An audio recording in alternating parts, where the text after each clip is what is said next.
Okay, let's unpack this. Have you ever considered the invisible war constantly being waged inside our bodies? Or maybe the powerful chemical allies we deploy to help us win those battles? That's quite something to think about. Yeah.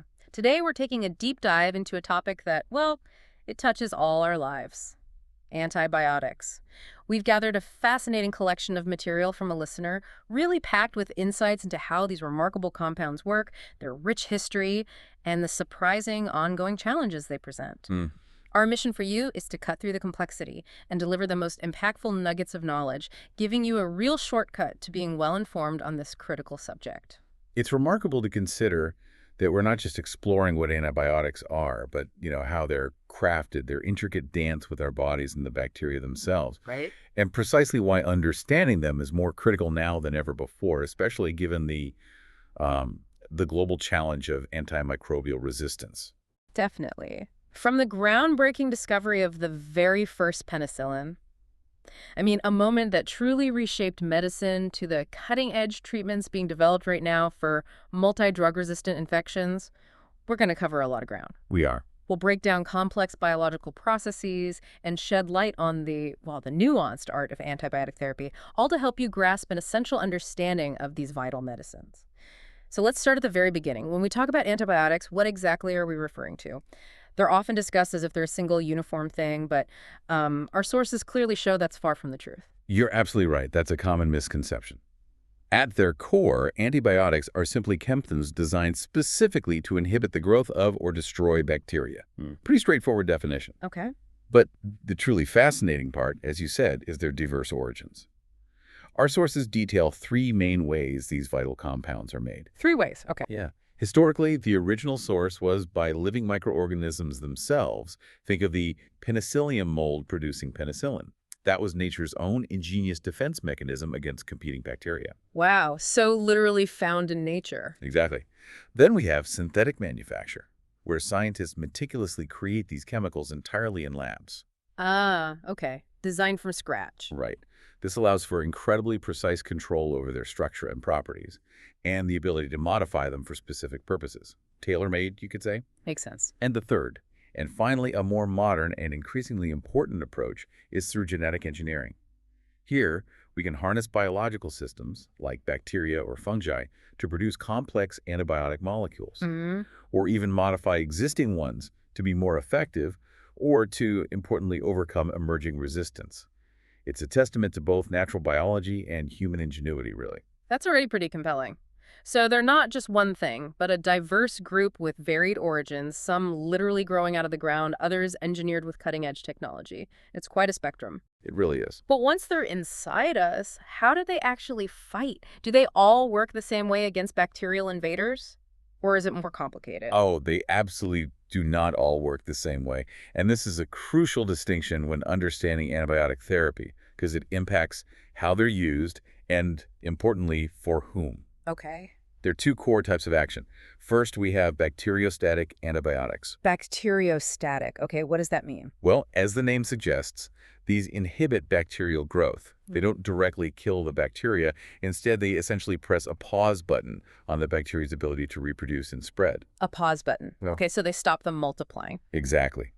Now, the implication here is critical. For these drugs to succeed, they really need a robust, functioning human immune system to finish the job. Oh, I The see. immune system has to clear out the now stalled bacterial population. Now, imagine being told your body needs to finish the fight, but your immune system is already struggling. Right, like someone who's immunocompromised. Precisely. Perhaps from chemotherapy or an autoimmune disease. For that patient, a bacteriostatic drug alone might not be enough. Their body's natural defenses might not be strong enough to complete the eradication. So that makes those drugs potentially less effective for them? Potentially, yes. Yeah. Or they might need something else alongside it. This distinction can literally be a life-saving decision in medicine. Okay, so they're like a powerful pause button allowing our body to catch up and clear the infection. And the other type, you said there were two. The second type is bactericidal. Bactericidal. Okay, killing. Exactly. These are the direct killers. They actively destroy bacteria, causing irreversible damage that leads to bacterial cell death. So they don't need the immune system as much. Well, the immune system always helps clean up, But bactericidal drugs don't rely on it to the same extent to clear the infection because they're directly causing bacterial cell death. They exert a direct destructive power, Right. which is often preferred in severe infections or in patients whose immune systems are compromised and need that immediate decisive action. Okay, so some slow down the enemy, let the body handle it, and some eliminate them outright. That's a huge difference in approach. Definitely. But before we even think about using these powerful agents, how do you even know you need them? What are the classic signals that an infection is present and might require antibiotic intervention? The things that make you think, uh-oh, something's wrong. Yeah. Our bodies are remarkably good at signaling when something is amiss. The classic indicators of an infection, which often prompt medical investigation for potential antibiotic therapy, are quite recognizable to most people. Like what? Well, a common one is a fever. That's simply your body's immune response kicking in, raising its internal temperature to try and make itself inhospitable to the bacteria. Right, cooking them out. Sort of, yeah. Then there's lethargy, that general feeling of unwellness and lack of energy as your body diverts precious resources to fighting the infection. Feeling wiped out. Exactly. An elevated white blood cell count is another key sign, visible in routine blood tests. Okay, the immune cell's mobilizing. Precisely. Indicating that your immune system is actively mobilizing its cellular troops for battle. And finally, the classic signs of inflammation: redness, swelling, heat, and pain. Yeah, the localized signs. Exactly. These are localized indicators of your body's immediate on-site fight against the pathogen. So if you or someone you know experiences these, it could certainly be a sign an infection's taking hold, prompting a necessary trip to the doctor. Definitely worth getting checked out. Okay. Once an antibiotic is introduced, what's the ultimate goal? Is it to, wipe out every single bacterium, leaving no trace, almost sterilizing the body? That's a great question, and if we connect this to the bigger picture, the goal isn't necessarily to eradicate every single bacterium from your system. Oh, really? Yeah, that'd be incredibly difficult, if not impossible task, and frankly, often unnecessary and potentially harmful to our own beneficial microbes, our microbiome. Right, the good bacteria. Exactly. The true objective of antibiotic therapy, according to our sources, is to decrease the population of the invading bacteria to a point at which the human inflammatory immune system can effectively deal with the remaining pathogens. So knock them down so our body can finish the job? Precisely. It's a dynamic collaboration, really. The antibiotic provides the initial, well, let's call it a knockout punch, significantly reducing the bacterial load.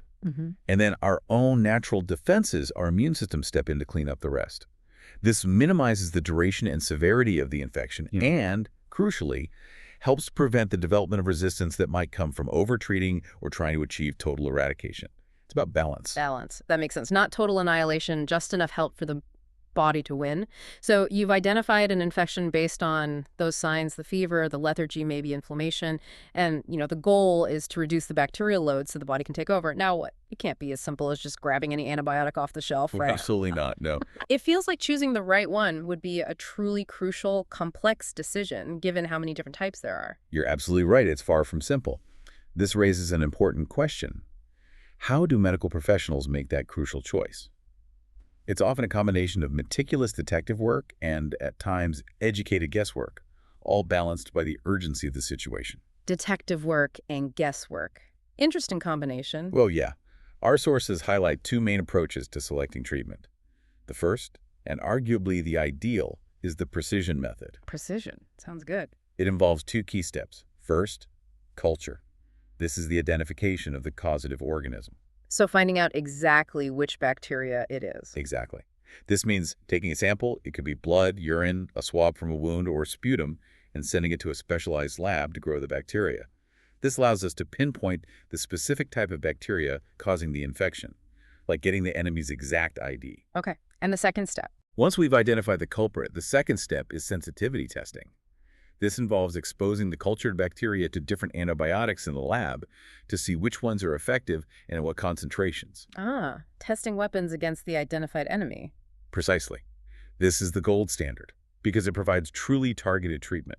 It minimizes the use of broad-spectrum antibiotics, the ones that kill lots of different bacteria, including potentially good ones, and significantly reduces the risk of resistance developing. Because you're using the most specific weapon possible. Exactly. It's like having a blueprint of the enemy and knowing exactly which weapon will neutralize them. That makes incredible sense. If you can identify the exact enemy and its weaknesses, you can choose the perfect weapon.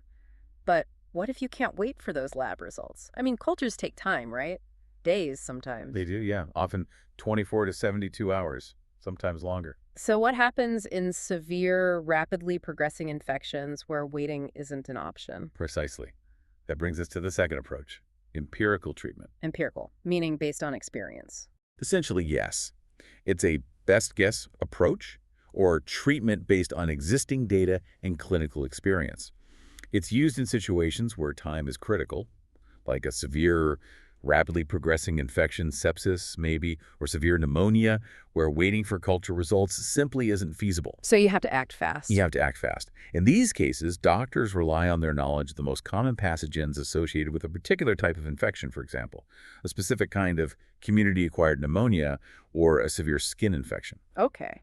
And they also factor in local resistance patterns. What bugs are common in this hospital or this community, and what are they typically resistant to? Ah, so it's location specific too. It can be, yeah.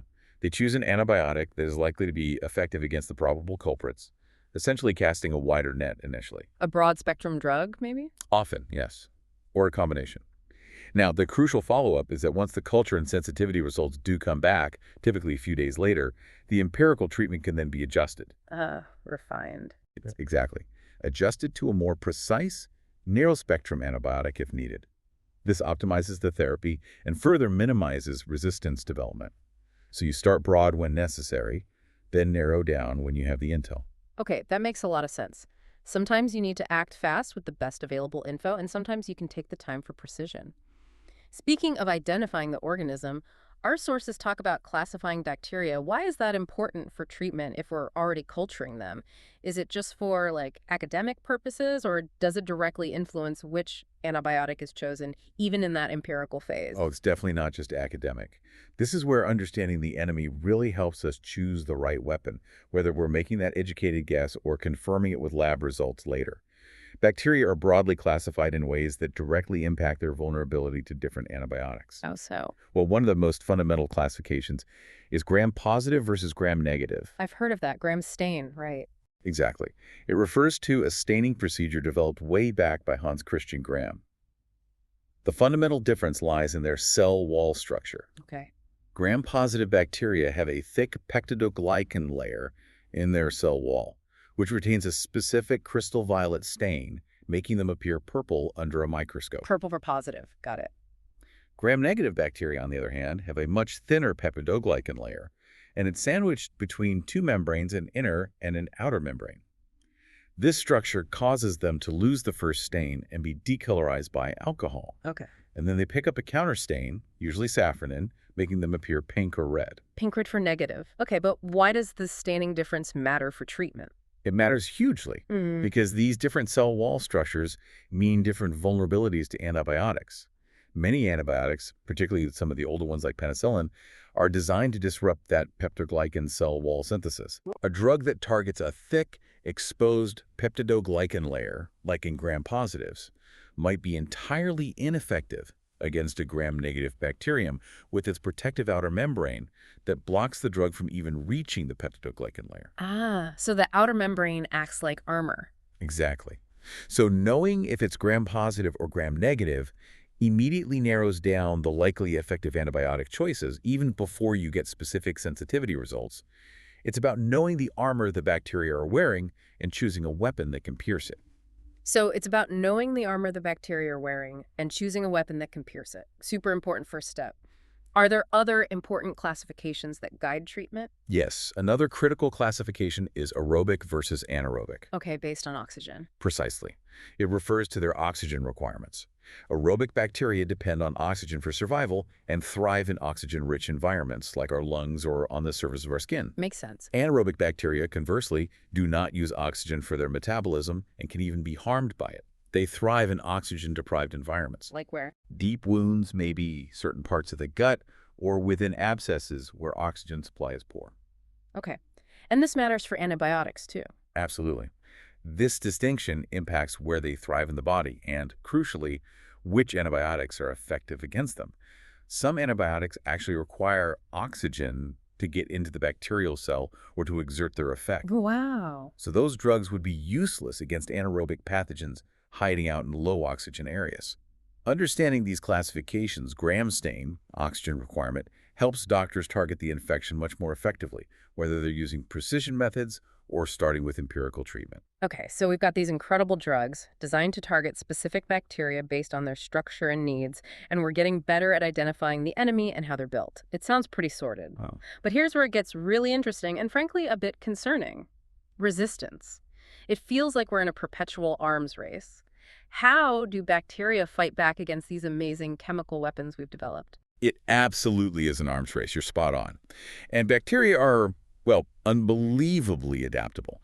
It's a fundamental principle of evolution playing out in real time on a microscopic scale, right within our bodies and in the environment. Evolution and fast forward. Pretty much, yeah.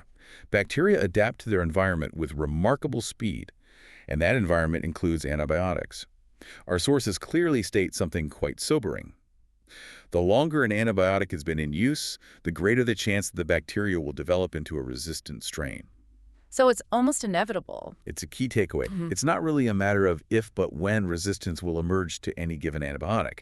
This means the drug that once saved countless lives might one day become useless, or at least much less effective. Leaving doctors scrambling for alternatives. Or sometimes, tragically, having very few or none at all, especially for these multi-drug resistant organisms, the superbugs.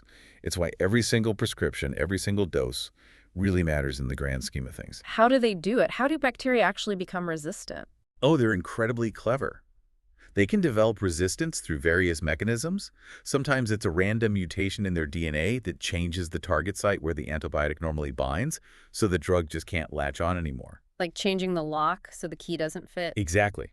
Or they can start producing enzymes. Remember those beta-lactamases we'll talk more about? Hmm. That literally destroy the antibiotic molecule before it can do any harm. Molecular scissors cutting the drug up? Right. Or they can develop efflux pumps, tiny pumps in their cell membrane that actively push the drug out of their cells as fast as it comes in. Wow, they just pump it out. Yeah.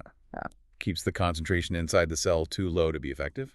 It's really quite ingenious from a survival perspective. So the more we use an antibiotic, the more evolutionary pressure we put on bacteria to develop these defenses. That's a sobering thought. And our sources mention something called superinfections.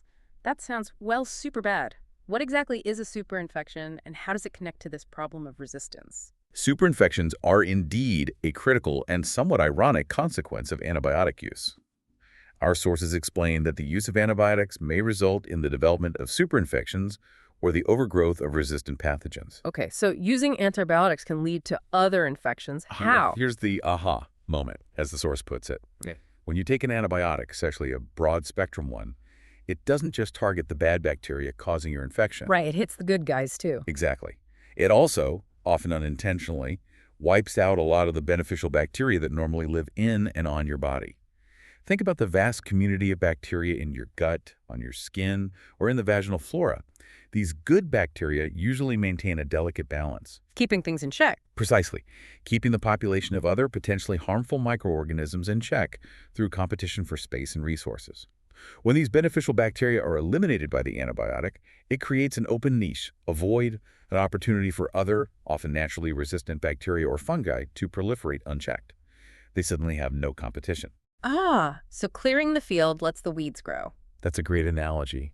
And often the weeds that take over are organisms that were already resistant to the antibiotic being used or are just naturally hardier. Can you give an example? A classic and often serious example is Clostridium difficile, or C. diff for short. This bacterium is often present in small, harmless numbers in the gut. Okay. But when broad-spectrum antibiotics wipe out the competing gut flora, C. diff, which is resistant to many antibiotics, can overgrow rapidly. This leads to the release of toxins that cause severe, sometimes life-threatening inflammation and diarrhea. Wow. So the treatment causes another problem. It can, yes. Another very common superinfection is a yeast infection, like Candida overgrowth, particularly in women taking antibiotics. The normal vaginal bacteria are killed off, allowing yeast, which is a fungus and thus unaffected by antibacterial drugs, to flourish. Right. Okay. I've heard of that. So, while antibiotics are fighting one battle, They can inadvertently create conditions for a new, sometimes harder to treat, infection to take hold. This really highlights the delicate balance within our microbial ecosystem and the absolute necessity for judicious antibiotic use, using the narrowest spectrum possible for the shortest effective duration. That truly underscores the complexity. Using an antibiotic is a balancing act. You're fighting the bad guys, but you risk collateral damage and potentially opening the door for new troublemakers. It's a constant calculation of risk versus benefit. Now that we understand the basics, the types, the selection strategies, the resistance challenge, let's zoom in on the specific warriors in this microscopic war. We should probably start with the one that literally changed medicine forever, penicillins. I mean, it was the first, right? The original antibiotic breakthrough. Indeed, penicillin was the original breakthrough, arguably one of the most significant medical discoveries of the 20th century. It was the first antibiotic introduced for clinical use. Around World War II, right? Yeah, its widespread use started around then, and it completely revolutionized medicine, turning previously fatal infections into treatable conditions. It saved countless lives. Our sources list several types, including the natural penicillins like penicillin G, usually injected, and penicillin V, taken orally. Okay. And then newer derivatives called aminopenicillins, like amoxicillin and ampicillin, which you probably hear about more often today. They have a slightly broader spectrum. Amoxicillin is super common. Very common, yes.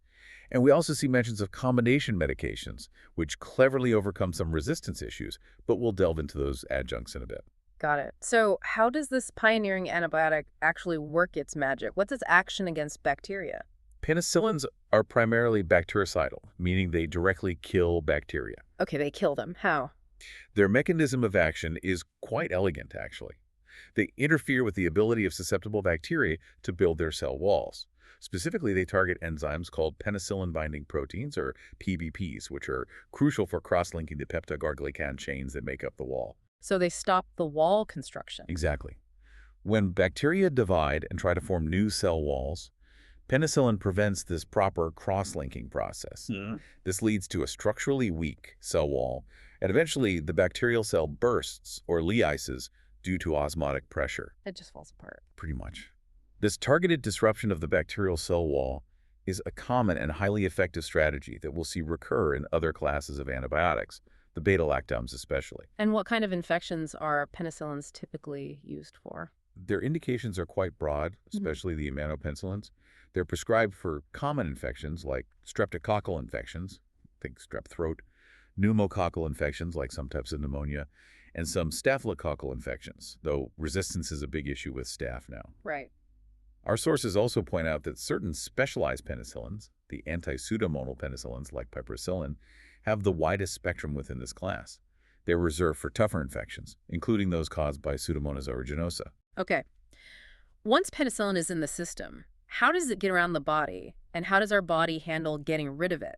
And for such a widely used drug, what are the most critical warnings or side effects people need to know about? Good questions. Pharmacokinetically, when taken orally, like penicillin V or amoxicillin, they're generally rapidly absorbed from the gastrointestinal tract. Okay. They are then largely excreted unchanged in the urine. This means the kidneys play a key role in their elimination. So kidney function matters. Absolutely. It's an important consideration for patients with kidney issues. The dose might need adjusting. They can also enter human milk, which is a consideration for nursing mothers, and they do cross the placenta. Okay. And the warnings. Allergies seem like a big one for penicillin. Huge. Now, for something so widely used, there are indeed crucial warnings. The most important contraindication is a known allergy to penicillin, or sometimes other allergens too. Penicillin allergies are relatively common and can range from mild skin rashes or hives to severe, potentially life-threatening anaphylaxis. Anaphylaxis, the throat closing up, blood pressure dropping. Exactly. A severe whole-body allergic reaction. So it's absolutely paramount for you, the listener, to report any known allergies, especially to penicillin, to your healthcare provider. Always. Critical safety point. Any other cautions? Other cautions include patients with renal disease, as we mentioned, given how they're excreted. And caution is generally advised during pregnancy or lactation, although they are sometimes used if clearly needed. What about side effects, besides allergy? Regarding adverse effects, the most common issues involve the GI tract. Things like nausea, vomiting, or diarrhea are pretty frequent. Yeah, antibiotics can be rough on the stomach. They can. And echoing a concept we discussed earlier, superinfections are a potential adverse effect with penicillin use, just as they are with many broad-spectrum antibiotics. Wiping out normal flora can lead to things like yeast infections or C. diff. Right, that opportunistic overgrowth again. And are there any significant drug interactions to be aware of?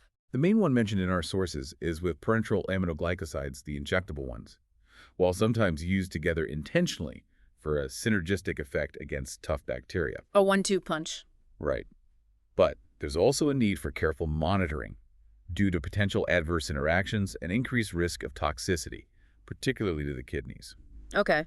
So penicillin paved the way, a true miracle drug, but clearly not without its issues, especially allergies and growing resistance. Medical science didn't stop there, though. What came next that's similar in structure and often used when penicillin might not be the best choice, perhaps due to those allergies or resistance? That would be the cephalosporins. What's fascinating here, and really important for understanding them, is their direct structural relationship to penicillins. How similar are they? They both belong to the beta-lactam family of antibiotics. They share a core beta-lactam ring structure. Our sources describe them as being very similar in structure and activity to penicillins. Okay. And does that similarity matter clinically? Hugely. This structural similarity is precisely why cross-reactivity can occur for those with penicillin allergies. Meaning, if you're allergic to penicillin, you might react to a cephalosporin too. There's a chance, yes. The risk isn't absolute, and it varies depending on the specific drugs and the type of penicillin reaction, but it's a critical safety point that doctors and pharmacists always consider. If you have a severe penicillin allergy, like anaphylaxis, cephalosporins might be avoided altogether. Good to know. Now, I've heard about generations of cephalosporins. What does that mean? Are they like different versions of a phone getting stronger or broader over time? That's actually a pretty good analogy. Cephalosporins are categorized into generations, typically first, second, third, fourth, and sometimes even newer designated generations or combinations. This generational concept generally implies a broadening of their spectrum of activity, particularly against gram-negative bacteria, or an improvement in their ability to resist breakdown by certain bacterial enzymes, or better penetration into certain areas of the body, like the cerebrospinal fluid surrounding the brain and spinal cord. So later generations are generally more powerful or versatile. Often, yes, but not always better for every situation. For example, first-generation drugs like cefazolin are still excellent and often preferred for certain things like skin infections caused by gram-positives or surgical prophylaxis. Right, tool for the right job. Exactly. Then you move up second generation, like pifaclor might have a bit more gram-negative coverage. Third-generation drugs like ceftriaxone have much broader reach against a wider range of bacteria, including more resistant gram-negative organisms, and are often used for more serious infections like meningitis or pneumonia. Fourth generation, like cefazolpine, is even broader. And then we see newer combinations like ceftazidime avibactam, specifically designed for particularly resistant cases involving complex gram-negative bacteria. Wow, quite the family tree. How do cephalosporins work on the bacteria? Same as penicillin. Largely the same mechanism, yes. Like penicillins, their primary action is to interfere with the cell wall-building ability of bacteria when they divide by binding to those penicillin-binding proteins. This disrupts peptidoglycan synthesis, weakens the cell wall, and leads to bacterial death. So also cell wall disruptors. Correct. Our sources note they can be either bactericidal or bacteriostatic, depending on the dose and the specific drug within the class. But typically, they're considered bactericidal at therapeutic concentrations. Their indications are broad, used for a variety of infections caused by susceptible bacteria, often similar to those treated by penicillins, but sometimes covering a different or wider range depending on the generation. Given their similarity to penicillins, I imagine allergies are a big concern here too, as you mentioned. What are the key contraindications and adverse effects for cephalosporins, and what drug interactions are notable? Allergies are indeed a major concern. Due to that structural similarity, known allergies to cephalosporins or penicillins are significant contraindications because of that risk of cross-reactivity. It's the first thing to check. Always report your allergies. Absolutely. Other cautions include patients with hepatic or renal impairment, as these organs are vital for drug elimination, especially the kidneys for most cephalosporins. And of course, caution is advised during pregnancy or lactation. And anything else specific? Our sources also provide a critical warning, reflecting the broader issue of resistance. These drugs, especially the later generations, should be reserved for appropriate situations. Don't use the big guns when a simpler drug will do. This highlights the medical community's effort towards antimicrobial stewardship, preserving their effectiveness for when they're truly needed. That makes sense. Preserve the weapons. What about side effects? As for adverse effects, common issues include GI tract problems, nausea, vomiting, diarrhea. More serious ones can include CNS symptoms like headache or dizziness, and potentially nephrotoxicity, especially with certain combinations or high doses. Kidney damage again. Yes, it's a recurring concern with drugs eliminated by the kidneys. And predictably, superinfections are a risk, just as with many broad-spectrum antibiotics. Killing off good bacteria opens the door. Right. Any key drug interactions? In terms of drug interactions, there's an increased nephrotoxicity risk when cephalosporins are administered concurrently with aminoglycosides. That's the same interaction we noted with penicillins and aminoglycosides. It's a combo to watch carefully. Good to remember. Also, increased bleeding is possible if taken with warfarin, which is an anticoagulant, so coagulation levels would need careful monitoring. Okay. It sounds like our bacterial adversaries learn how to fight back against these cell wall attackers, these beta-lactams, pretty quickly by developing clever enzymes. You mentioned beta-lactamases earlier. Is there a way we make these foundational drugs like penicillins and cephalosporins more effective again, despite the bacteria's defenses? This is where medical innovation truly shines in the face of resistance. And it's a really clever counter-strategy in our ongoing biochemical chess match with bacteria. The problem, as you alluded to, is that many bacteria, especially certain gram-negatives and Staph aureus, can produce enzymes called beta-lactamases. The molecular scissors. Exactly. These enzymes are specifically designed to break the beta-lactam ring, that core structural component of penicillins and cephalosporins. Once that ring is broken, the antibiotic is inactivated, useless. So the bacteria just chew up the drug. Precisely. It's a major mechanism of resistance.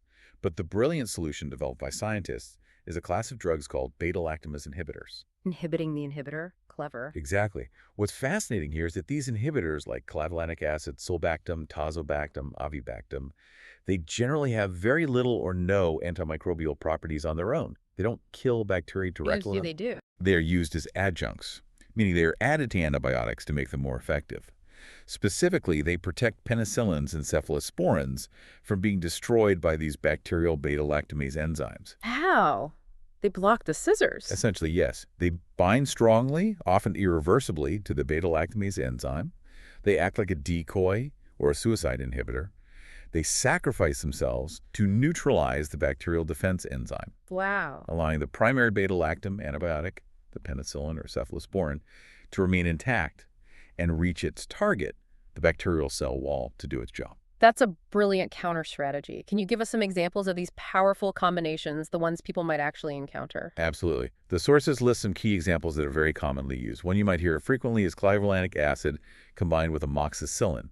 That combination medication is known as augmentin. Augmentin, right. Heard of that one. Then there's sulbactam, which when combined with ampicillin becomes the injectable medication anacin, used more in hospitals. Yep. Another very potent combination, often seen in serious hospital infections, is tazobactam paired with piperacillin. That combination is Zosyn. Docin. Okay. Our sources even note, and I quote, "This is hardcore," indicating its power and use in very serious infections, often involving resistant gram-negatives like Pseudomonas. Hardcore, huh? So reserved for tough cases. Generally, yes. And more recently, reflecting the ongoing battle, we have inhibitors like avibactam. Avibactam is combined with ceftazidime, which is a third-generation cephalosporin, to create Avicaz. Avicaz. Newer one. Relatively new, yes. And this particular combination is specifically highlighted as being used only for multi-drug-resistant gram-negative bacteria, including some very difficult carbapenem-resistant strains. It really highlights its cutting-edge role in fighting the toughest infections where other options might fail. These adjuncts, these inhibitors, are absolutely crucial tools in our arsenal against increasingly resistant pathogens. They've given older antibiotics a new lease on life. So beyond the beta-lactams, the penicillins, the cephalosporins and their clever protectors, the beta-lactamase inhibitors, what other major players are in the antibiotic arsenal? It sounds like there's a whole world of different mechanisms at play beyond just attacking cell walls. Indeed. The diversity is really quite impressive. Let's explore some other major classes with different mechanisms of action, because understanding how they work helps us appreciate their specific uses and, importantly, their potential risks. First up are the macrolides. Acrylics, okay. Examples This is of a well-known group that includes medications like azithromycin, the Z-Pak, very famous, erythromycin, which is an older one, and clarithromycin. CPAC, right? Lots of people have had that. So we've seen how beta-lactams attack cell walls. Do macrolides use a similar strategy, or do they have a completely different way of gumming up the works for bacteria? Completely different target. Instead of the cell wall, macrolides work inside the bacterial cell. They bind to a specific part of the bacterial ribosome, the 50S ribosomal subunit, to be precise. Ribosomes. Those make proteins, right? Exactly. Ribosomes are the bacteria's protein factories, absolutely essential for their growth, function, and survival. Macrolides essentially bind to the ribosome and inhibit protein synthesis. They gum up the assembly line. So the bacteria can't make the stuff they need to live. Precisely. They can't make essential proteins, so they can't function or reproduce effectively. Macrolides have a reasonably broad spectrum, effective against most gram-positive bacteria and also some notable gram-negative bacteria and atypical pathogens, like those causing walking pneumonia. Interesting. And how strongly do they act? Are they killers or just pausers? What's fascinating here, according to our sources, is their dose-dependent action. They can be bacteriostatic with low to moderate doses, merely inhibiting growth and letting the immune system help out. Okay. But they can become bactericidal at high doses, actively killing the bacteria. This flexibility makes them quite versatile in treating different kinds of infections. What are macrolides typically used for? They are commonly used for mild to moderate respiratory infections like bronchitis, sinusitis, some types of pneumonia, also skin and soft tissue infections, as well as some GI tract infections, diphtheria, impetigo, and certain sexually transmitted infections like chlamydia. So quite a range. And are there any specific advantages to choosing them, say, for someone like me who is allergic to penicillin? That's a key point. A key advantage our sources highlight is that macrolides are indeed a good option for those with allergies to penicillins or cephalosporins. They offer an effective alternative mechanism when those first-line beta-lactam drugs aren't suitable due to allergy. That's incredibly useful to know. Seems like a good alternative. But with such powerful drugs, there must be a range of important side effects and drug interactions, right? Especially if they mess with protein synthesis. You're right. Powerful drugs often come with potential downsides. The list of potential adverse reactions for macrolides is quite extensive, ranging from anaphylaxis, that severe allergic reaction, always a possibility with any drug and superinfection, which we've discussed as a common risk. Right, C. diff, yeast. Exactly. But they also have more specific and sometimes serious concerns. These can include issues like tinnitus, ringing in the ears, ototoxicity, hearing damage, especially with erythromycin, headache, and even seizures in rare cases. Hearing damage. Wow. Yes. Patients can also experience taste disturbances, sometimes tooth discoloration, and significant GI distress. Nausea, vomiting, diarrhea are very common with macrolides, particularly erythromycin, and that GI distress can sometimes be severe, including Clostridium difficile-associated diarrhea. Okay, so tummy troubles are common. Anything more serious? More severely, there's a risk of nephrotoxicity, kidney damage, and hepatotoxicity, liver damage, particularly with certain macrolides or in susceptible patients. And a particularly serious potential side effect to be aware of is Stevens-Johnson syndrome, a rare but severe, widespread, blistering skin reaction. Stevens-Johnson. Okay, that sounds bad. It is. And what's truly critical here, something really emphasized in the sources, is a potential cardiac risk. Specifically, there's a known risk of sudden cardiac death associated with certain macrolides, particularly erythromycin and potentially others, due to their ability to prolong the QT interval on an electrocardiogram. Prolonged QT. That affects heart rhythm. Yes, it can lead to dangerous arrhythmias. This risk is amplified when macrolide levels increase due to interactions with other drugs, like certain antifungals, calcium channel blockers, or even other macrolides like clarithromycin. Wow, sudden cardiac death. It really underscores how powerful these medications are and the absolute importance of professional medical guidance, disclosing all other medications you're taking, and strict adherence to dosing instructions. They're not candy. Definitely not. Okay, that's a serious warning. What about aminoglycosides? How do they fit into the antibiotic family? They sound kind of serious. Aminoglycosides are another critical group of antibiotics, but yes, they generally come with a different, often more serious, set of considerations and risks. They are primarily used for serious infections caused by aerobic gram-negative bacillia. Think tough bugs like Pseudomonas, Klebsiella, E. coli causing severe infections. So hospital-type infections, often. Often, yes, or complicated infections. Common medications in this class include amikacin, gentamicin, neomycin, which is often used topically or orally for gut decontamination because it's poorly absorbed, and tobramycin. And their mechanism of action, are they also protein synthesis inhibitors like macrolides, or do they have a different way of killing bacteria? They are indeed bactericidal, and yes, they also inhibit protein synthesis, but their mechanism is a bit more aggressive and irreversible than the macrolides. How so? Aminoglycosides irreversibly bind to a different part of the bacterial ribosome, the 30S subunit, unlike the 50S for macrolides. This binding does two things. It blocks the initiation of protein synthesis, and importantly, it causes a misreading of the mRNA genetic code during translation. Misreading the code. Yeah. It essentially causes the bacteria to produce faulty, non-functional proteins, junk proteins. This disruption, combined with other effects on the cell membrane, ultimately leads to rapid bacterial cell death. It's a direct, irreversible assault on the bacteria's protein production machinery. Wow, that sounds effective but maybe harsh. How are these drugs handled by the body, given their use for serious infections? And what about that narrow therapeutic window I've heard mentioned for them? That sounds worrying. It's a key feature. Pharmacokinetically, they are very poorly absorbed from the GI tract. That's why neomycin stays in the gut, and why drugs like gentamicin or tobramycin are almost always given as an intramuscular injection or intravenously for systemic infections. Ah, okay. No pills for those usually. Generally not for systemic effect, no. Once injected, they are rapidly absorbed and widely distributed throughout the body fluids, though less so into places like the brain or spinal fluid unless there's inflammation. They do cross the placenta and can enter human milk. How are they eliminated? They are excreted almost entirely unchanged in the urine, so again, renal function is a huge consideration. Kidney function again.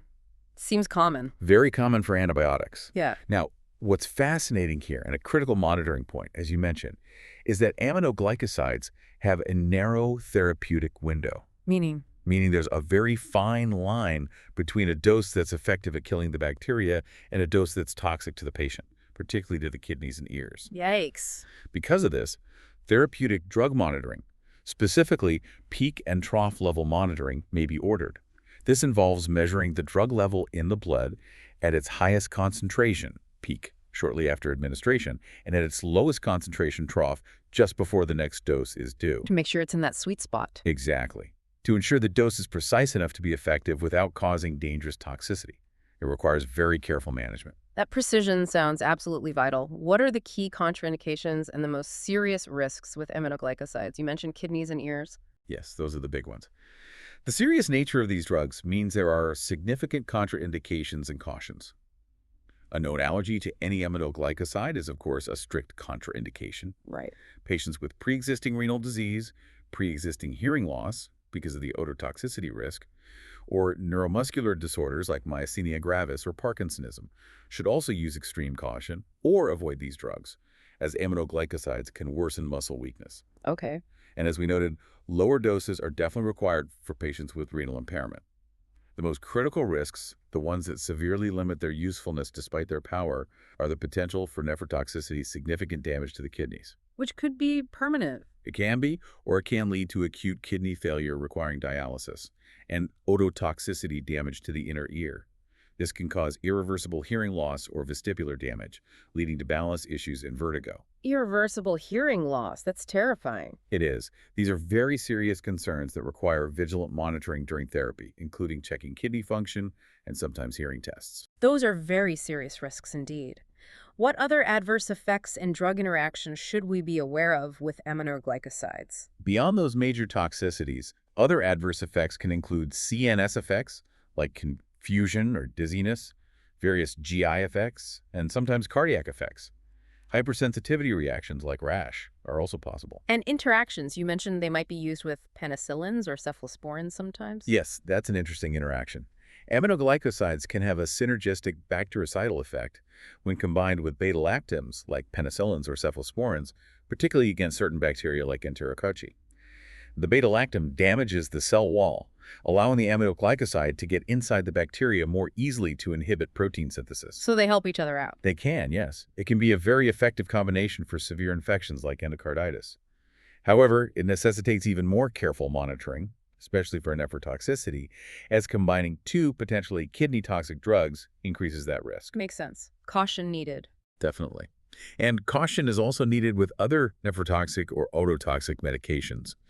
There's also an increased neuromuscular blockade effect when used with certain other drugs like general anesthetics or muscle relaxants, which can be a concern during surgery or for patients with those pre-existing neuromuscular conditions. Okay, so powerful, tricky to dose, serious potential side effects, definitely drugs requiring respect and expertise. What about carbapenems? I've heard those are often considered the big guns of antibiotics, brought out for the really tough infections. You're right, carbapenems are indeed often viewed that way. They're very broad-spectrum antibiotics, frequently reserved for serious, often hospital-acquired infections or infections suspected to be caused by multi-drug-resistant bacteria when other agents might not work. They're effective against a wide range of both gram-positive and gram-negative bacteria, including many anaerobic bacteria. So they cover a lot of bases. Examples. Common medications in this class include doripenem, ertapenem, imibinum, which is usually given with cilastatin to prevent its breakdown in the kidneys, and meropenem. How do carbapenems work their magic against such a wide range of bacteria? Are they cell wall attackers too? Yes, they are also members of the beta-lactam family, structurally related to penicillins and cephalosporins, but with some key differences that make them more resistant to many beta-lactamazers. They are bactericidal, and their action involves inhibiting bacterial cell wall synthesis by binding to those critical penicillin-binding proteins, PBPs, leading directly to cell disruption and death. So another variation on disrupting cell integrity. Right, but their broad spectrum and stability against many resistance enzymes make them particularly potent. They're indicated for the treatment of serious infections caused by susceptible bacteria, particularly things like complicated intra-abdominal infections, complicated urinary tract infections, hospital-acquired pneumonia, skin and skin structure infections, bone and joint infections, and gynecological infections. They're often used empirically for very sick patients while waiting for culture results. The big guns for big problems. And what are the key contraindications, cautions, and potential adverse effects or drug interactions for these powerful antibiotics? I imagine allergy is a concern, again, due to the beta-lactam structure. Allergy is definitely a concern. As with any potent antibiotic, contraindications include a known allergy to any of the carbapenems. And importantly, due to their beta-lactam structure, there's a potential for cross-reactivity in patients with allergies to other beta-lactams like penicillins or cephalosporins. So that history is crucial. Okay. Anything else? Caution is generally advised during pregnancy and lactation, as with most drugs. Regular renal function testing is also important, as they are primarily eliminated by the kidneys, though ertapenem has more liver metabolism. What about side effects? Common adverse effects include GI tract issues, diarrhea, nausea, vomiting. Superinfections like C. diff or fungal infections are a definite risk due to their very broad spectrum wiping out normal flora. Makes sense. Broad coverage, broad collateral damage potential. Exactly. CNS effects can also occur, including confusion and, notably, seizures, especially with imipenem, and in patients with underlying CNS conditions or renal impairment. Seizures. That's serious. It is, and requires careful patient selection and dosing. For drug interactions, our sources highlight one particularly important one. Carbapenems, especially imipenem, can significantly decrease the blood levels of valproic acid, an important anticonvulsant medication. This can lead to loss of seizure control in patients taking valproic acid. Wow, so you generally wouldn't use them together. It's generally advised to consider an alternative antibiotic if a patient is on valproic acid. Also, concurrent use of imipenem with ganciclova, an antiviral medication, has been associated with generalized seizures and should typically be avoided. Okay, we've covered the beta-lactams, macrolides, aminoglycosides, carbapenems, a lot of major groups. Now, let's explore some other fascinating classes, each with its own unique properties, and in some cases, some particularly striking warnings for you, our listener, to be aware of. Yes, what's truly compelling here is how diverse the mechanisms of action continue to be across these different classes, and how that translates into very specific applications, but also critical considerations for patient safety and making sure the drug actually works effectively. Let's start with fluoroquinolones. Fluoroquinolones. Okay, like Cipro. Exactly. Yeah. Ciprofloxacin is probably the most famous one, but others include levofloxacin, moxifloxacin, and several more. These are a synthetic class of antibiotics lab created with a broad spectrum of activity against both gram-positive and gram-negative bacteria, as well as some atypical pathogens. How do fluoroquinolones work? We've had cell wall inhibitors and protein synthesis inhibitors. Do something different. Very different, yes. Fluoroquinolones are bactericidal, and their unique mechanism involves targeting the bacteria's DNA machinery. DNA itself. They enter the bacterial cell by passive diffusion, and then they interfere with the action of specific bacterial enzymes called DNA gyrase and topoisomerase the feet. Okay, what do those enzymes do? These enzymes are absolutely crucial for managing the bacteria's DNA. Think about DNA as a long, tangled string. These enzymes help untangle it, replicate it, repair it, and package it correctly within the bacterial cell during replication and transcription. So, essential processes. Absolutely essential. By inhibiting these enzymes, fluoroquinolones essentially prevent the bacteria from properly replicating their genetic material, repairing DNA damage, or even maintaining their cell structure. This leads directly to breaks in the DNA and ultimately cell deaths. Wow, targeting the genetic core. What infections do they commonly treat? They have a wide range of uses due to their broad spectrum and good tissue penetration.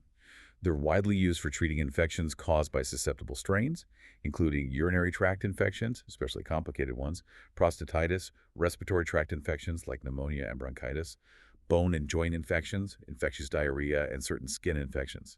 Ciprofloxacin, as you mentioned, is also famously used to prevent or treat anthrax infection after exposure. Anthrax, right. So, critical uses. Now, you mentioned striking warnings earlier, particularly for the listener. What are the key contraindications and cautions for fluoroquinolones, especially regarding those serious adverse effects? This sounds important. This raises a really important question, as fluoroquinolones have indeed been associated with significant warnings, often called black box warnings, Yeah. by regulatory agencies like the FDA, that every patient should be aware of. Black box warnings, that's the most serious kind, right? Yes, it signifies potentially serious or life-threatening risks. Beyond a known allergy to any fluoroquinolone, they are generally not recommended for use in pregnant or lactating patients, except in very specific critical circumstances where benefits clearly outweigh risks. Renal dysfunction also requires caution and potential dose adjustment. But the black box warnings, what are they for? The most crucial warnings relate to musculoskeletal and neurological side effects. One major concern is their association with damage to developing cartilage. This is why they are generally avoided in children under 18, as it could potentially affect joint development. Okay, not for kids. What about adults? For adults, the big concern highlighted in the warnings is the risk of tendinitis, and even more alarmingly, spontaneous tendon rupture. Tendon rupture, like snapping. Yes, most commonly affecting the Achilles tendon at the back of the ankle, but other tendons can be affected too. This is a significant and debilitating adverse effect that you, as a listener, should be acutely aware of, especially if you or someone you know is prescribed one of these drugs. The risk is higher in older adults, those taking corticosteroids, and transplant recipients. Achilles tendon rupture, that's an incredibly serious side effect to be aware of. You should stop the drug immediately if you feel tendon pain, right? Absolutely. Any tendon pain, swelling, or inflammation while taking a fluoroquinolone warrants immediate medical attention and usually stopping the drug. Are there other serious adverse effects or warnings? Yes, unfortunately. Besides tendinopathy, other black box warnings cover the risk of peripheral neuropathy nerve damage in the arms and legs, which can sometimes be permanent. There are also warnings about CNS effects, including things like headache, dizziness, insomnia, anxiety, confusion, hallucinations, and even seizures or worsening of psychiatric conditions. Wow. A lot of potential nervous system issues. There are. Additionally, there's a risk of a prolonged QT interval, similar to what we discussed with macrolides, which poses a potential risk to heart rhythm. And like many broad-spectrum antibiotics, they carry a risk of C. difficile diarrhea and can also cause liver toxicity. That's quite a list of serious potential problems. Are common side effects less dramatic? Common side effects are often less severe, like headache, dizziness, insomnia, depression, various GI issues, nausea, diarrhea, and sometimes immunological effects like rashes. But the potential for those serious black box warning events means these drugs are generally reserved for situations where other, safer options aren't suitable, especially for less severe infections like uncomplicated UTIs or bronchitis. So the risk-benefit calculation is really key with fluoroquinolones. Absolutely. And what about drug interactions? Well, Anything important there? Yes, very important ones for patients to know. It's crucial to understand that the absorption and therefore the therapeutic effect of fluoroquinolones can be significantly decreased if taken concurrently with products containing carotations like iron salts, zinc, sucralfate used for ulcers, multivitamins, or, very commonly, calcium, magnesium, aluminum containing supplements or antacids. So don't take your Cipro with milk or Tums. Basically, yes. You need to separate the administration times. usually by at least 2 hours before or several hours after taking those products, to ensure the antibiotic gets absorbed properly. This is vital for effective treatment. That's really practical advice. Any other interactions? They also interact with drugs that can prolong the QTC interval, increasing that cardiac risk. They can increase the effect of warfarin, the anticoagulant, Yeah. and taking them with NSAIDs might increase the risk of CNS stimulation or seizures. Okay, so a powerful class, but definitely one with very specific and serious side effects and interactions to be mindful of. Let's switch gears. What about sulfonamides? They're often considered an older class, but still in use, right? Sometimes called sulfed drugs. That's right. Sulfonamides, such as sulfadiazine and the very common combination product trimethoprim sulfamethoxazole, often known by brand names like Bactrim or Septra, are indeed an older class. They were actually among the first effective systemic antibacterial drugs discovered, even before penicillin was widely available. Wow, pre-penicillin, so they're foundational too. In a way, yes, and they remain highly effective and important in certain contexts, particularly due to their efficacy against specific organisms and their general affordability. How do sulfonamides work? What's their mechanism? Sulfonamides are generally bacteriostatic. Their mechanism of action is quite unique and clever. They target folic acid synthesis in bacteria. Folic acid, like the B vitamin. Exactly. But here's the key difference. Bacteria cannot absorb folic acid from their environment. They must synthesize it themselves using an enzyme pathway that starts with a precursor called paraminobenzoic acid, or PABA. Okay. Sulfonamides are structurally very similar to PABA. They act as competitive inhibitors, essentially blocking the enzyme, dihydroapatite synthase, that uses PABA, thereby preventing the synthesis of folic acid in susceptible bacteria. So they cut off the folic acid supply. Why doesn't that hurt humans? Because humans obtain folic acid from our diet. We don't have that synthesis pathway that bacteria rely on. So the drug selectively targets the bacterial pathway without harming human cells that need folic acid. It's quite elegant, really. Selective toxicity. That's clever. What are sulfonamides primarily used for these days? They are indicated for treating infections caused by a range of both gram-negative and gram-positive bacteria. Our sources highlight that they remain an inexpensive and effective treatment for urinary tract infections, UTIs, which is probably their most common use today, especially the combination trimethoprim sulfamethoxazole. Bactrim for UTIs, yeah. But agree. They're also used for certain types of pneumonia, particularly pneumocystis jirovecii pneumonia, common in immunocompromised patients, some skin infections like MRSA in certain cases, and historically for things like trachoma and eye infection caused by a subtype of chlamydia bacteria that can lead to blindness if untreated. Interesting that they target folic acid synthesis. What about their pharmacokinetics, especially any critical warnings for specific populations, like pregnant patients? You mentioned folic acid. That's a crucial link. Pharmacokinetically, they are generally well absorbed from the GI tract, metabolized in the liver, and excreted in the urine. Now, a very important warning for listeners, highlighted in our sources, is that sulfonamides are considered teratogenic. Teratogenic, meaning? Meaning they can cause developmental abnormalities or birth defects in a fetus. This is thought to be related partly to their interference with folate pathways, although the exact mechanism is complex. This makes them generally contraindicated during pregnancy, especially in the first trimester and near term. Wow, okay, definitely not for pregnancy. Right. They are also distributed into human milk, which is a consideration for lactating mothers. A drug that inhibits folic acid in bacteria, but also has a teratogenic warning related to folate that truly highlights the complexity and the need for careful prescribing, especially in women of childbearing age. Absolutely. Informed consent and pregnancy screening are vital. What are the other contraindications, adverse effects, and drug interactions for sulfonamides? I know sulfa allergy is something people often report. Yes, sulfa allergy is a big one. A known allergy to any sulfonamide is a primary contraindication. Importantly, there's also a risk of cross-reactivity for those with allergies to other sulfur-containing medications, specifically thiazide diuretics like hydrochlorothiazide, or loop diuretics like furosemide, and some other drugs. So that allergy history needs to be broad. Good point. Thiazides and loop diuretics are common blood pressure meds. Very common. So, besides allergy and pregnancy lactation, caution is also advised for patients with renal disease or a history of kidney stones, as sulfonamides can sometimes crystallize in the urine, especially if hydration is poor. Caution is also advised in older adults due to potential renal effects. What about side effects besides allergy and kidney stones? Adverse effects can include common GI issues, nausea, vomiting, loss of appetite, renal effects like crystal formation or kidney injury, CNS effects like headache or dizziness. Importantly, they can cause bone marrow depression, affecting the production of red blood cells, white blood cells, and platelets, so blood counts might be monitored with long-term use. Bone marrow suppression. That sounds serious. It can be. And various dermatological effects are quite common, ranging from simple rashes and photosensitivity, making you more prone to sunburn, to rarely very severe, life-threatening skin reactions like Stevens-Johnson syndrome or toxic epidermal necrolysis. Stevens-Johnson again seems to pop up with several classes. It's a rare but devastating reaction associated with multiple drug classes, including sulfonamides. For drug interactions, they can increase the effects of certain other drugs like warfarin, increasing bleeding risk, and some anti-diabetic agents, potentially causing low blood sugar.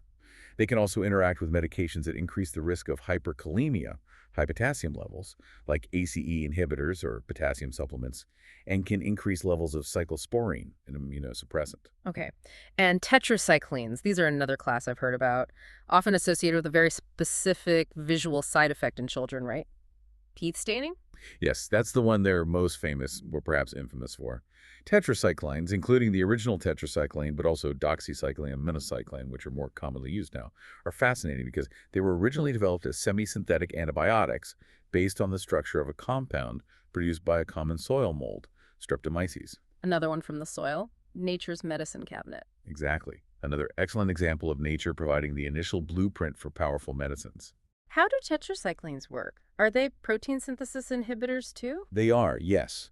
Tetracyclines are primarily bacteriostatic. Like macrolides and aminoglycosides, they work by inhibiting protein synthesis, though they bind to a different ribosomal subunit than the 30S subunit, same as aminoglycosides, but with the reversible binding. So they stop the protein factory too, just at a different point. Right. This binding prevents the attachment of aminoacyl tRNA to the ribosome complex, essentially stopping the addition of new amino acids to the growing peptide chain. This leads to the bacteria's inability to multiply effectively. Our sources also intriguingly note that they can be toxic to humans at high concentrations, emphasizing the importance of correct dosing. Okay. What infections do they typically treat? Tetracyclines have a fairly broad spectrum, covering many gram-positives and gram-negative bacteria, as well as atypical organisms like chlamydia, mycoplasma, and rickettsia, which causes Rocky Mountain spotted fever, and even some protozoa, like the one causing malaria. Doxycycline is used for prophylaxis. They are indicated for the treatment of various infections caused by these susceptible strains. Historically, they were used much more widely, but resistance has increased. Nowadays, they're often used for things like acne, respiratory infections like community-acquired pneumonia, Lyme disease, STIs like chlamydia, and infections caused by those atypical or intracellular bacteria. They're also noted as an option when penicillin is contraindicated due to allergy. Acne. Interesting. I guess I mean, that's bacterial. Yes, the inflammation in acne is often driven by bacteria like Propionibacterium acnes, and tetracyclines have anti-inflammatory effects as well, making them useful. Doxycycline and minocycline are commonly prescribed for moderate to severe acne. Right. Now, their journey through the body and those crucial warnings, especially for children and the teeth issue. Pharmacokinetically, they are adequately absorbed from the GI tract, although absorption can be affected by food, especially dairy products and certain minerals. They are concentrated in the liver and primarily excreted in the urine, tetracycline, or partly in feces via bile, doxycycline, minocycline, meaning dose adjustments might be needed in renal or hepatic impairment, depending on the specific drug. They do cross the placenta and pass into human milk. So pregnancy and lactation are concerns again. Yes, pregnancy and lactation are listed as contraindications or situations requiring significant caution. But the critically important warning, the one everyone remembers about tetracyclines, is their contraindication for children younger than 8 years. Why 8 years old specifically? Because this is the period when permanent teeth are developing. The reason for the warning is due to significant skeletal effects. Tetracyclines bind to calcium in developing bones and teeth. In teeth, this causes permanent discoloration, a noticeable intrinsic yellowish-brown or grayish staining of the tooth enamel that won't brush off. Permanent staining. Yikes. Yes, and in bones, it can potentially inhibit bone growth, although the clinical significance of this is less clear than the tooth staining. But the tooth discoloration is cosmetically significant and permanent, hence the strict age cutoff. It's a very practical and visible side effect that needs to be clearly understood by prescribers and parents. So definitely not for young children due to those skeletal effects. A very clear warning. What about other adverse effects and interactions, particularly with food? You mentioned dairy. Besides the GI tract issues, nausea, vomiting, diarrhea, which are common, and the skeletal effects in children, superinfections like yeast overgrowth or C. diff are a concern, as always with broad-spectrum agents. Photosensitivity is also quite common with tetracyclines, especially doxycycline, meaning people taking them burn much more easily in the sun and need to be careful about sun protection.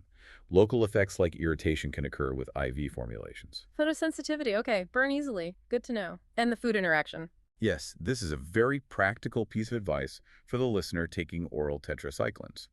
Their absorption can be significantly decreased if taken with dairy products, milk, cheese, yogurt, antacids, calcium supplements, iron supplements, magnesium laxatives, or bismuth subsalicylate, Pepto-Bismol. Because the tetracycline binds to the calcium or iron. Exactly. It forms insoluble complexes called chelates with these multivalent cations, which prevents the drug from being absorbed into the bloodstream. To avoid this, tetracyclines should generally be administered on an empty stomach, usually 1 hour before or 2 hours after meals, and especially separated from those interacting foods or supplements.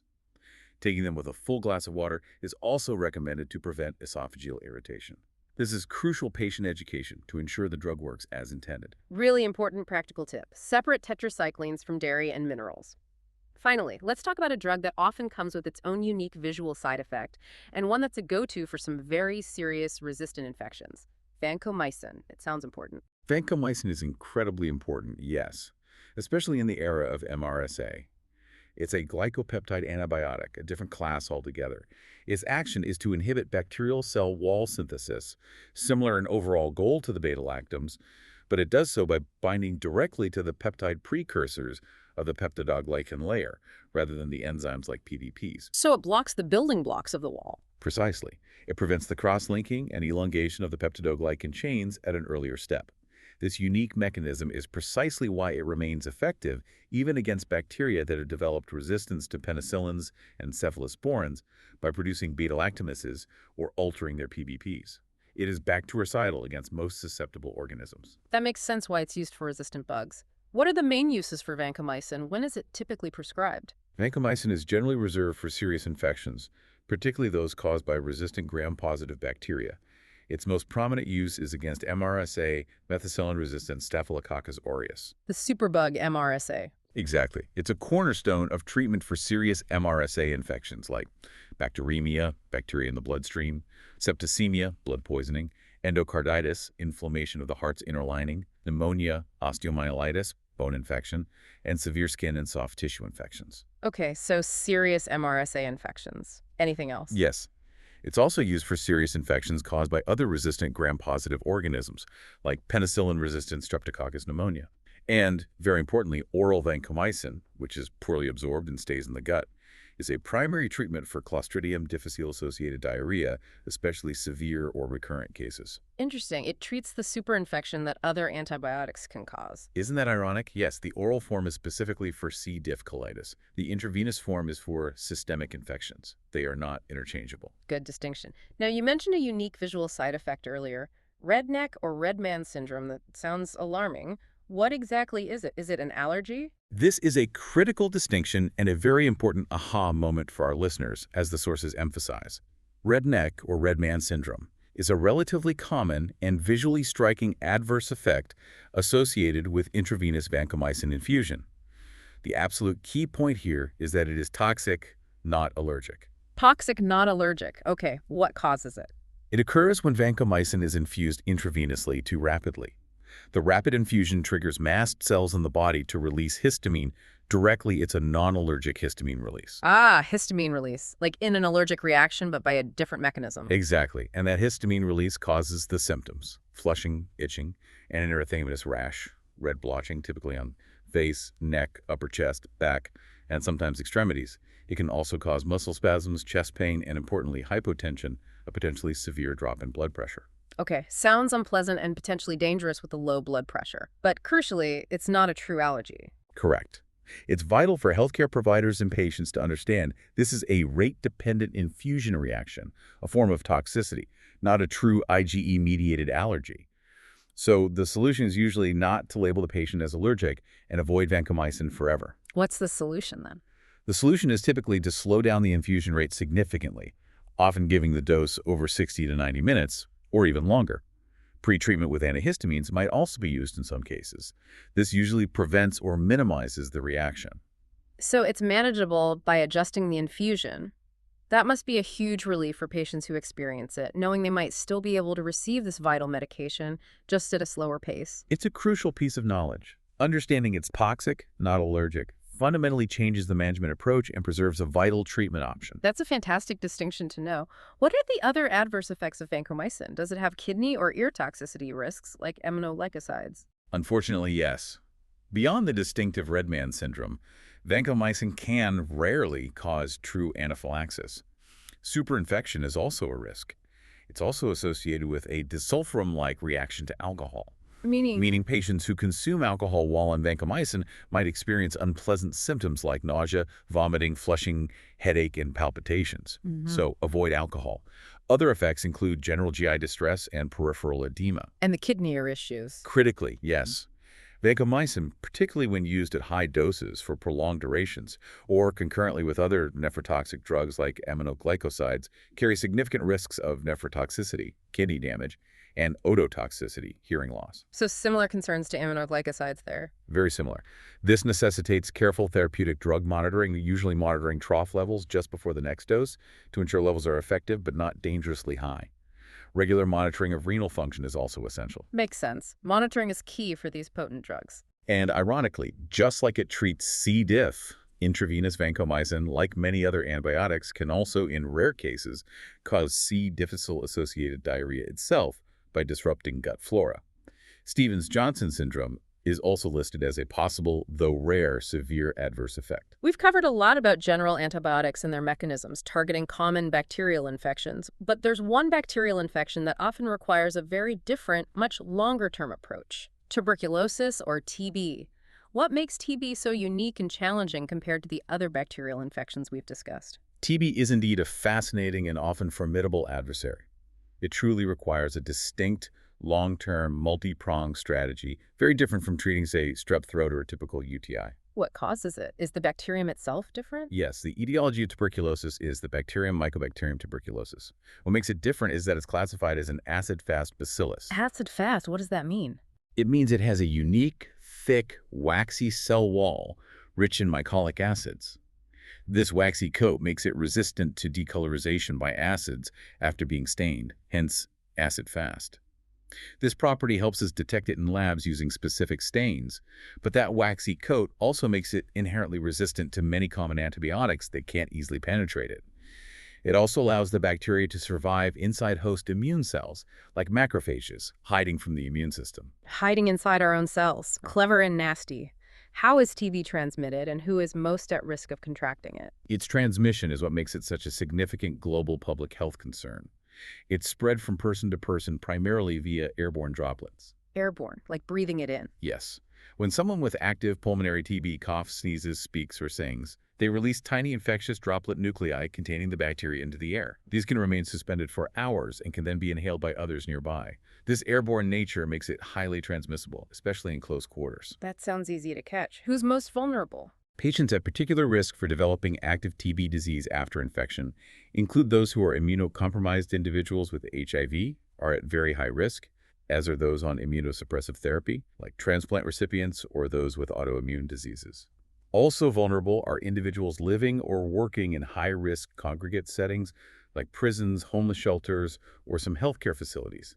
Injecting illegal drugs is another risk factor, and healthcare workers who are frequently exposed to high-risk patients are also at increased risk. This highlights its broad public health relevance and the importance of infection control measures. So it's highly transmissible, especially in certain settings, and hits vulnerable populations hardest.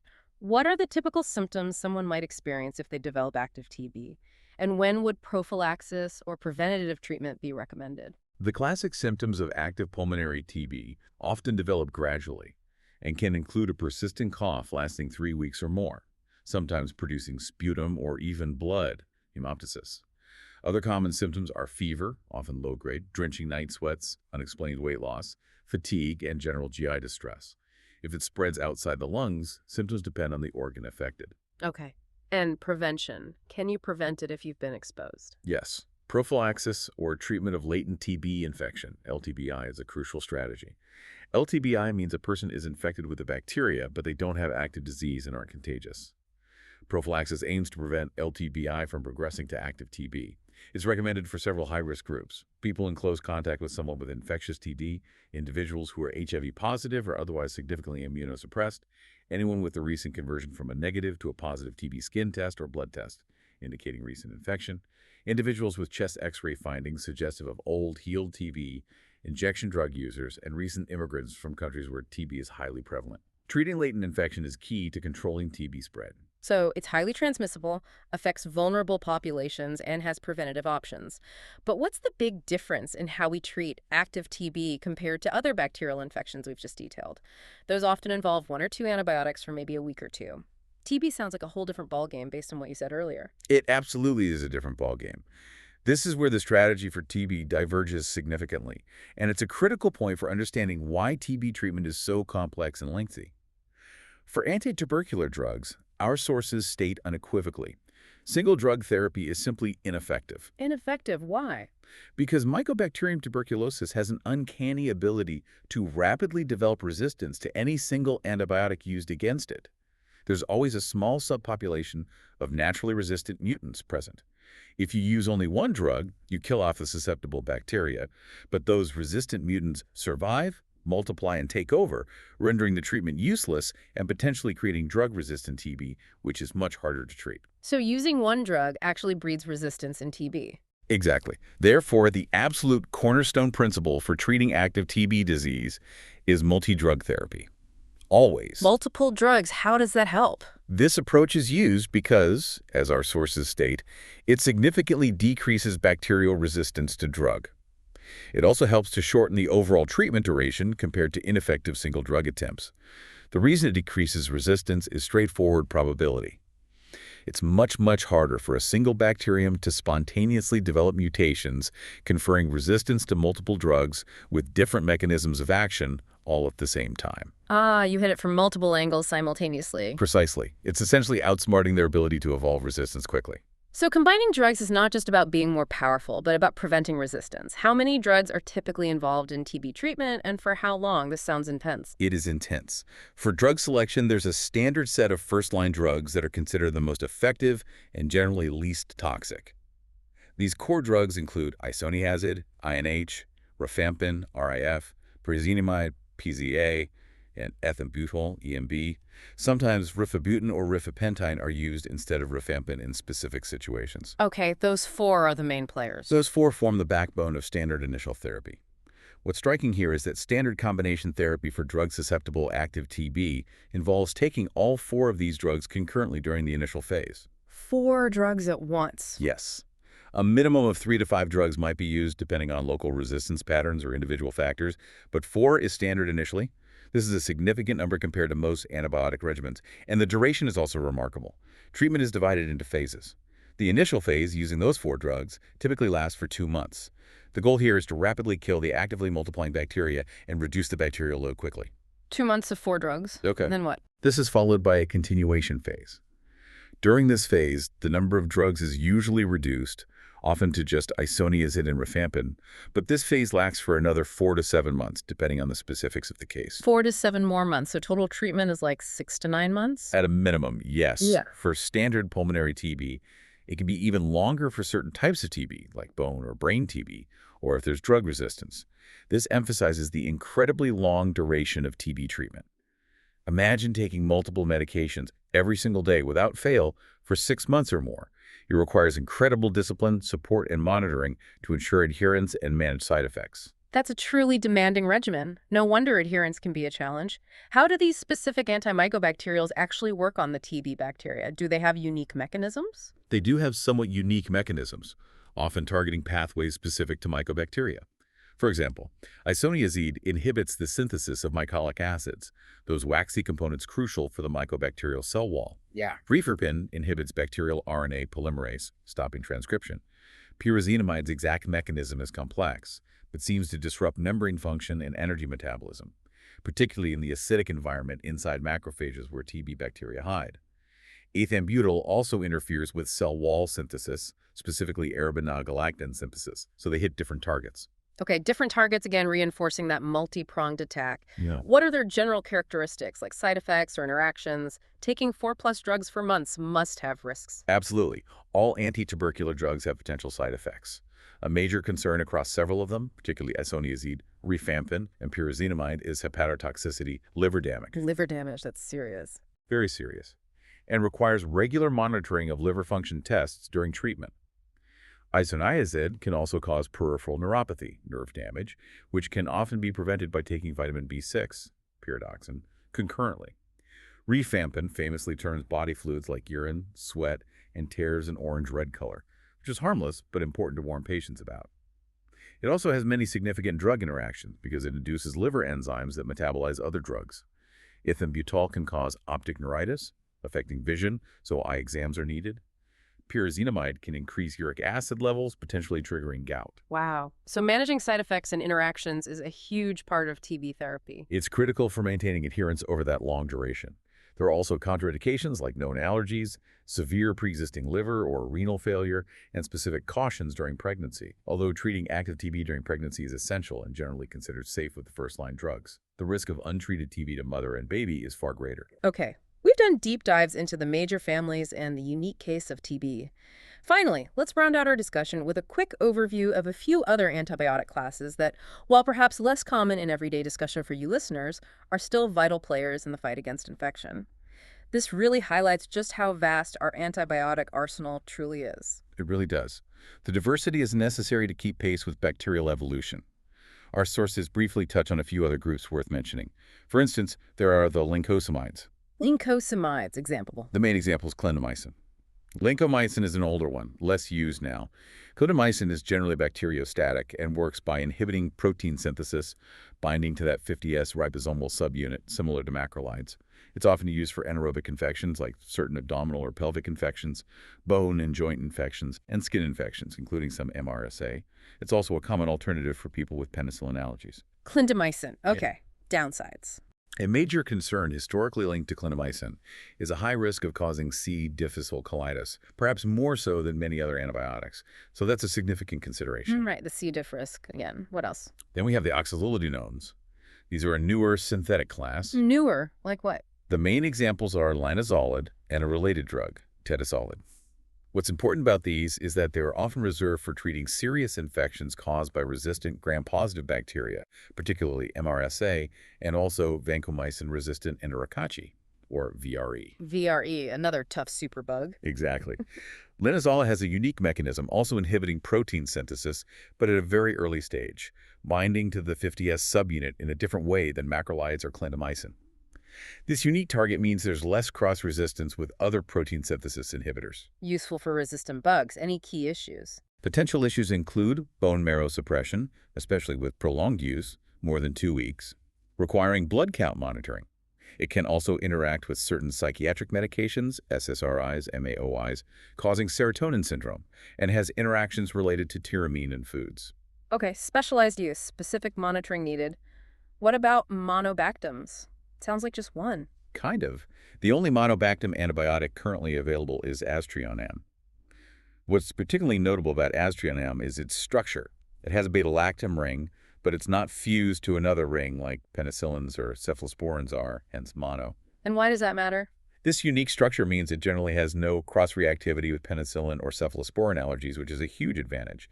If someone has a severe penicillin allergy, aztreonam might be a safe beta-lactam option if needed. Wow, a beta-lactam for penicillin-allergic patients. That's useful. What does it target? It's bactericidal, inhibiting cell wall synthesis like other beta-lactams.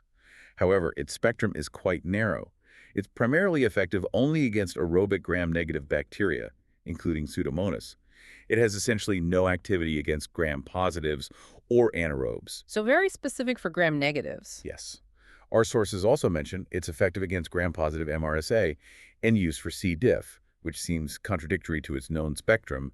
That might be an error or requires clarification, as aztreonam is classically known for gram-negative coverage only.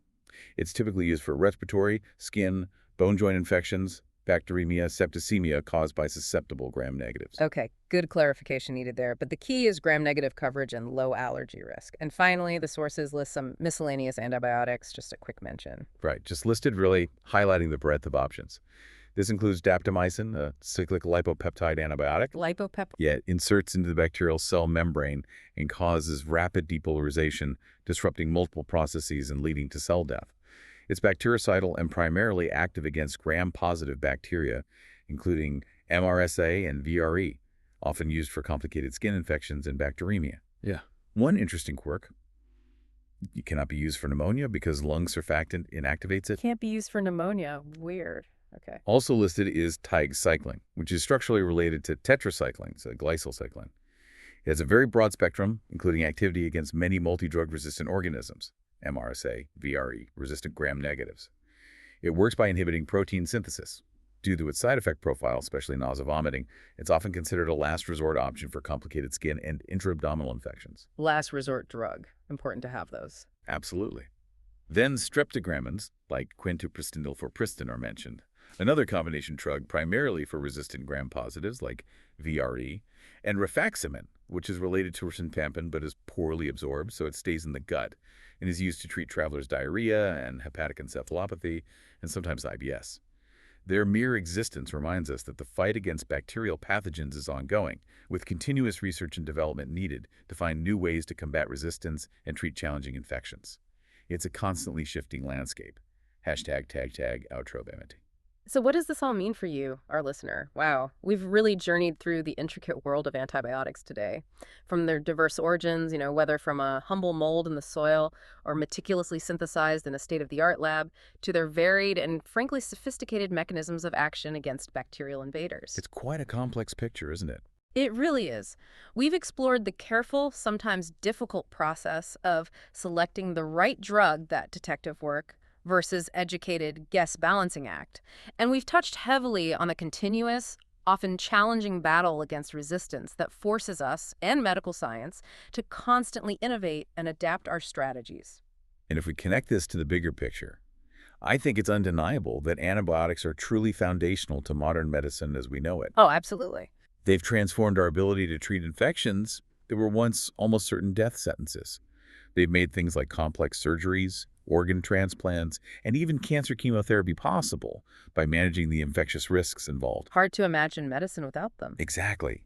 But their immense power comes with immense responsibility. Understanding the specific actions of these drugs, the potential risks like superinfections, or those serious adverse effects we've discussed for certain classes, and especially the critical global issue of resistance, understanding all this empowers you as a well-informed individual. How so? Well, it helps you engage more effectively with your own healthcare. Ask the right questions, understand why a certain drug is chosen, or why maybe an antibiotic isn't needed for a viral infection. And it helps you appreciate the delicate balance of microbial life within us and around us. Right. From the revolutionary discovery of penicillin, that serendipitous moment, to the ongoing development of new drugs like those beta-lactamase inhibitor combinations or the oxazolidinones tackling multi-drug-resistant bacteria, and those incredibly complex long-term regimens needed for diseases like tuberculosis. It's clearly a field of constant innovation and vigilance. Constant evolution on both sides, bacteria and science. Yeah. This deep dive has hopefully given you a shortcut to being well informed about these essential medicines and maybe instilled a new appreciation for the microscopic battles being fought every day inside us and in hospitals worldwide. And thinking about that ongoing battle, this raises an important question for you, the listener, to consider. Given everything we've discussed today, bacterial adaptability, the relentless development of resistance, the emergence of superinfections due to disrupting our own microbes, what do you think is the single most important action individuals like yourself can take to help preserve the effectiveness of these precious antibiotics for future generations? That's a really good question. What can we do? Your choices, even seemingly simple ones like not demanding antibiotics for a cold or taking the full course exactly as prescribed when you do need them, they can have a profound impact when multiplied across populations. A powerful thought to leave you with. What responsibility do we each hold in protecting these miracle drugs? Thank you for joining us on this deep dive. Until next time, keep digging, keep questioning, and keep learning.